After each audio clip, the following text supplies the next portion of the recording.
age of A.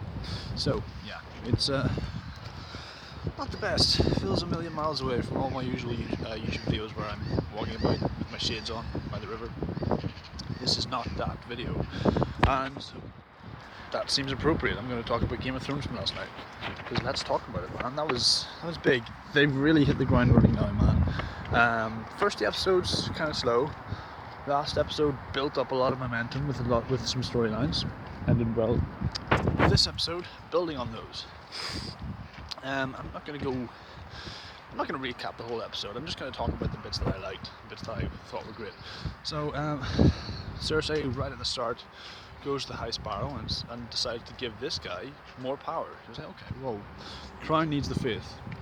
The faith needs the crown. Like you said the last one, like one collapses, it brings the other down with it. So she gives these religious zealots more power, and this guy, this sort of sweet St. Francis of Assisi Gandhi type in the middle of it all, at the centre, him and his followers get armed the fuck up with clubs and shit, and they get authority by the Queen. I don't know what was going on there. They get authority by the Queen and deniability by the gold cloaks, and they just start wasting fuckers, man. They're just like throwing over gambling stalls, going into whorehouses and just beating the fuck out of dudes, slicing throats.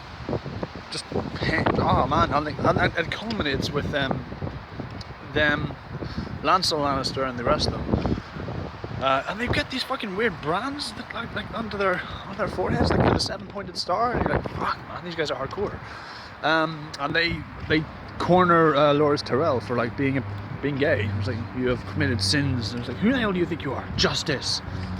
Cuts to Marjorie, who runs into Tommen's room, and he's so sweet. He's just so naive. This guy he's still a child, man. In the books, he's the same age as Bran, and it's just he's oh, there it goes. He's a nice dude, but it's just he's not the brightest. So whenever he's like, I thought I sent my mum to Casterly Rock. Didn't she go? What?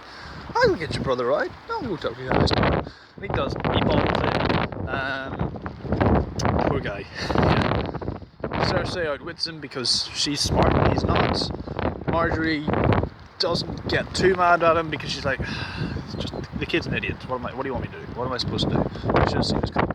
She's effective, and it's a really cool sort of person move. Don't you and mother get along? No, idiot. No, they haven't. Where have you been for the past 2 seasons? So yeah, that's escalating nicely. We go back up to the wall. We see a lot of things. Stannis is on the eve of battle. You know, he and the rest of his army are about to move out to take Winterfell. They wish Jon Snow could come with them. Melisandre very almost convinces him to, and they button that scene. You know, she shows him like, look, I don't care if you loved another man. You're fighting for life. Boobs are life. And I was like, okay, yes, boobs are life. But he's like, no, come on, man. If he did that, if he broke his resolve for that, then that would be a cheap scene. And I'm glad our boy kept his resolve. Even if the scene was buttoned so great, but he's like, I know that, but I still love her. She turns and goes, you know nothing, Jon Snow. She's so fucking creepy. It's awesome. But Jon Snow's like, word gets around. Jon Snow knows nothing. Poor dude. What we didn't know is that Ygritte actually graffitied that onto the wall, so everybody within 100 miles of the wall would see that Jon Snow knows nothing, because she's a bitch like that. Okay, let me see what else. Okay, so Tyrion and Jorah are on the road to Meereen, so he can be left to the Queen Daenerys, the only queen he serves. Tyrion works out why Jorah is in a whorehouse serving the Queen exactly, and finds out that he's been sent in disgrace. That's enough for Jorah, and he punches his lights out. Pretty cool. Just a quick scene. He's like, Jorah Mormont's a cool guy, but he doesn't have the wits to match Tyrion, so don't fucking bother. Just knock him out, man. Just do that shit. Although he kind of does bring an excellent point up where it's like, I was on my way there anyway. You're doing me a favour.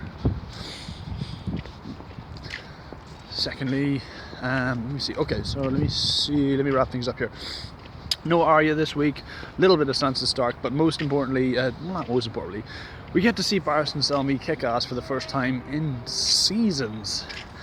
You know, he tells Daenerys some really nice, sweet stories about her older brother Rhaegar just going down and singing to the masses, that's pretty cool. And then Daenerys like, look, why don't you go out there and just go and sing me a story, go and see what it's like. We see the Unsullied marching through, and then they get attacked by the Sons of the Harpy. They go to chase after them, and then you find out that they've actually been cornered by the Sons of the Harpy. This bit threw me. I thought the Unsullied were supposed to be the elite fighting force in that world, you know? They get cornered and they just fight like dudes. I expected them to be like motherfucking Romans or like the elves in the Lord of the Rings, where they're just sort of like all moving as one, and it's just... I was kind of underwhelmed by that, but I guess that's not really anybody's fault.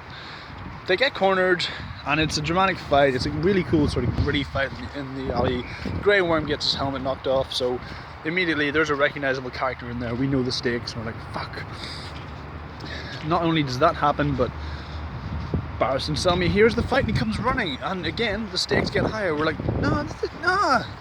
He goes in like a champ, long sword in hand, wasting motherfuckers left and right, but every now and then one of those Sons of the Harpy bastards gets a knife in, gets a dagger in. Just before the killing blow is about to be hit, Grey Worm sticks a spear in this guy's back, and they both sort of collapse onto each other in the ground, and the camera just pans out beautifully. We see the two dudes just resting there. It's kind of gut-wrenching, because again, this is a guy who's been there from the start. This is a guy who fucked out of King's Landing and went to see Daenerys whenever he heard out there was a better contender for the throne. So yeah, this was a great scene, and it was really cool to see him kicking ass one more time, even if it is the last time. But yeah, a stronger episode this time around. I'd love to see how the implications of that go from. Oh, also, I almost forgot. Jaime and Bronn get to Dorne, and they immediately start killing dudes. It's well, they kill Snake first, but then dudes. We see Jaime using his metal hand a bit more, which is awesome. I would like him to see that, and like to see him like incorporate that into his fights more often, because that is a sword-proof hand, and it can, you know, I thought whenever he was holding it in, I was like, just have a sword hand, idiot. It wouldn't be practical, it'd be fun. Just get a fucking sword hand, man. Go full A's off on it. So yeah, those are my thoughts on Game of Thrones last night. Let me know what you thought in the comments below. Please like, subscribe, share, view, and all the usual jazz, and I'll see you later, YouTube. Goodbye.